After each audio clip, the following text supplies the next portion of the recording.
And AU condemned government of Mali for using lethal force on protesters. Stay tuned for the news in details.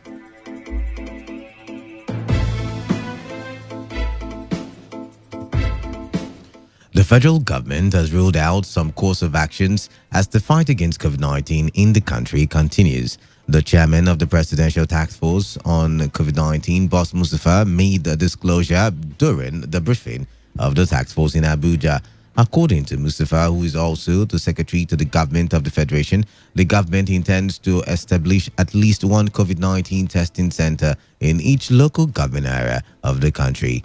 He said the move is to address the deficiency in testing for the virus. We need more of oxygen condensers to be provided in hospital environment. 2, testing deficit. The course of action is to establish one sample collection center per local government area. 3, strategy for high burden areas. The course of action here is focused on high burden local governments with precision interventions, including risk communication. 4, risk communication itself would increase community engagement, including engagement with religious and traditional rulers. 5, state ownership and collaboration. Here we would increase state ownership by increasing state engagement and collaboration, and also strengthen ownership at the state and local government levels now that we are at the stage of community transmission. 6, compliance on IPC measures. 7, we will continue to increase engagement with the private sector. 8, industrial development as a gain from the pandemic. 9,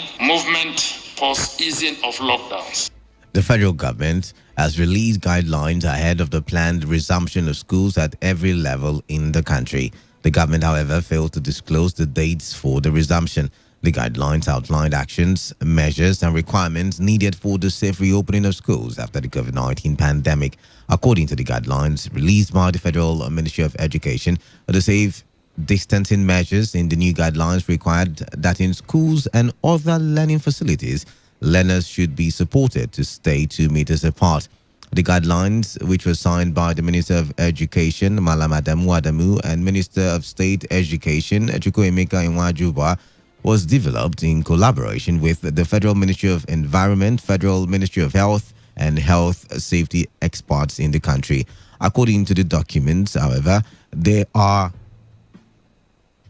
exceptions where the 2 meter rule cannot be reasonably applied, and other risk mitigation strategies may be adopted, like early years, younger primary school children, and those with additional needs. With the release of the document, the government would conduct a rapid assessment and determine funding requirement for upgrading infrastructure and facilities such as classrooms, furniture, water, sanitation, and hygiene, wash, and ICT facilities to meet and sustain prescribed safe school reopening requirements.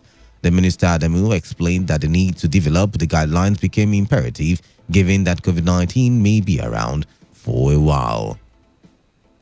The Nigerian Center for Disease Control says there is overwhelming evidence that COVID-19 can be transmitted through the air. The Director General of the agency, Dr. Chikwe Ekwazu, made the observation in Abuja following a discovery that droplets from an infected person could last a few minutes in the air before dropping on any surface. The NCDC boss noted that the latest development means that the agency's response to the virus would change.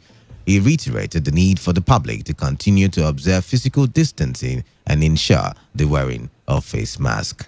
Increasing evidence has emerged that in addition to droplet infection, we cannot rule out that airborne transmission is also possible as a mode of transmission of COVID-19. And therefore, we have to act in a precautionary way, assuming that this is also possible given the new evidence that is emerging. Staying together in closed spaces, in clusters, such as in restaurants or in small rooms without very poor ventilation, increases the risk of transmission. Indoor activities are riskier than outdoor activities, especially when there are many people in a room.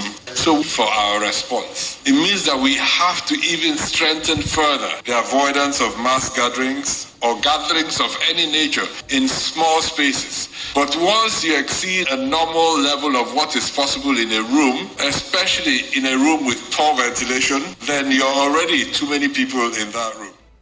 The former managing director of the Interim Management Committee of the Niger Delta Development Commission, Joy Nunez, has continued to speak about the alleged rot in the commission.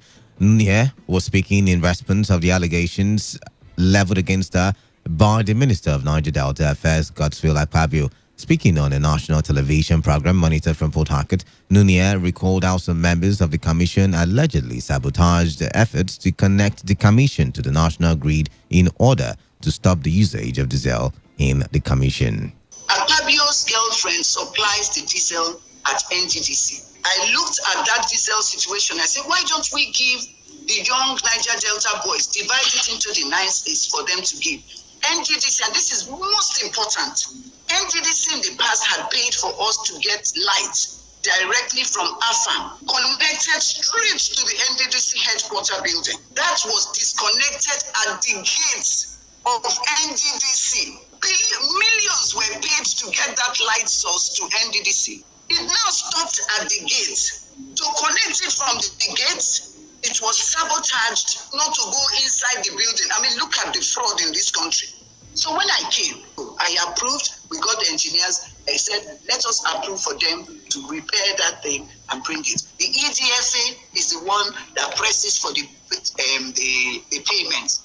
Do you know that they refused to pay the money for us to connect that light into the office so that we can keep buying that diesel?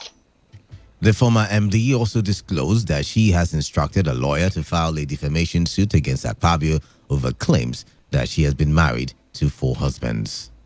The first thing that he said was that I have been married to 4 husbands. Unlike Akpabio, I have already asked my lawyers to sue him, a senior advocate. You'll be hearing from us sometime today. I expect that Akpabio should also follow suit and sue me for the comments that I had made during my press conference. They were issues based on his integrity, but he chose to come to tell the world that his main interest has always been my love life. And the issue is, did he want to be my 5th husband? If no, why is my love life very important to him? I have challenged Akpabio to give, he will come and tell the court so that it is well documented.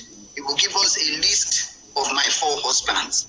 I know that I've not married 4 husbands, so the onus is on Akpabio to come. I'm not going to give the name of my husband so that he doesn't use it in his testimony.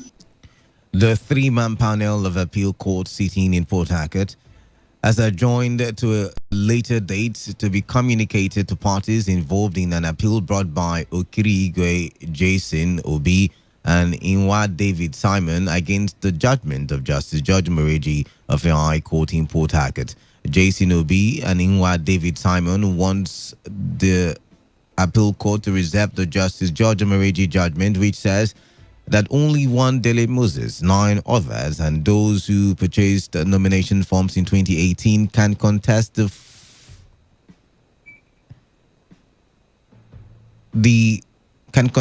for wards, local government and state congresses of the All Progressives Congress in Rivers State. Correspondent Uchendu Ejewo reports that when the matter was brought up in court, councils representing